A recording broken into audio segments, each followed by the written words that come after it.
La guerre en Ukraine se poursuit et l'OTAN va intensifier son soutien au pays. En effet, le 19 avril 2024, un conseil extraordinaire s'est tenu.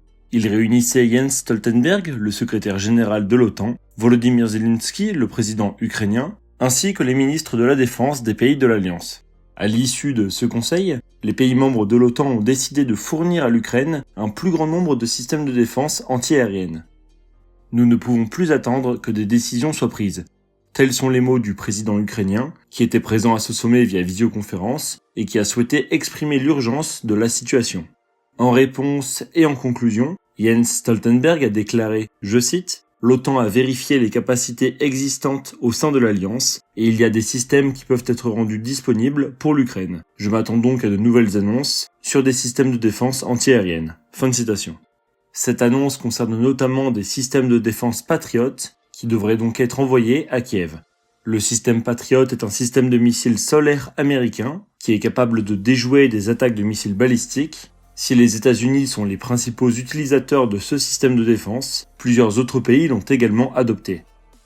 Récemment, suite à l'attaque iranienne sur Israël, plusieurs pays tels que la France, le Royaume-Uni et les États-Unis ont participé activement à l'interception de missiles et drones iraniens. Le président ukrainien Volodymyr Zelensky s'est alors interrogé sur cela en déclarant, je cite, « En défendant Israël, le monde libre a démontré qu'une telle unité est non seulement possible, mais aussi efficace à 100%. La même chose est possible pour protéger l'Ukraine. » Fin de citation. L'Ukraine est dans une situation de plus en plus complexe, notamment en raison d'un manque de munitions et aussi de l'épuisement de ses soldats face à une disproportion des forces avec la Russie. Le ciel ukrainien est harcelé par la Russie et l'Ukraine demande à recevoir davantage d'aide, à l'instar du système de défense Patriot. Cette demande pose un double défi. D'une part, celui de l'aide militaire américaine, bloquée par le Congrès américain depuis décembre 2023, mais qui a finalement voté un vaste plan d'aide de 61 milliards de dollars le 20 avril 2024, et cette situation semble aujourd'hui s'accélérer avec les récentes déclarations du secrétaire général de l'OTAN.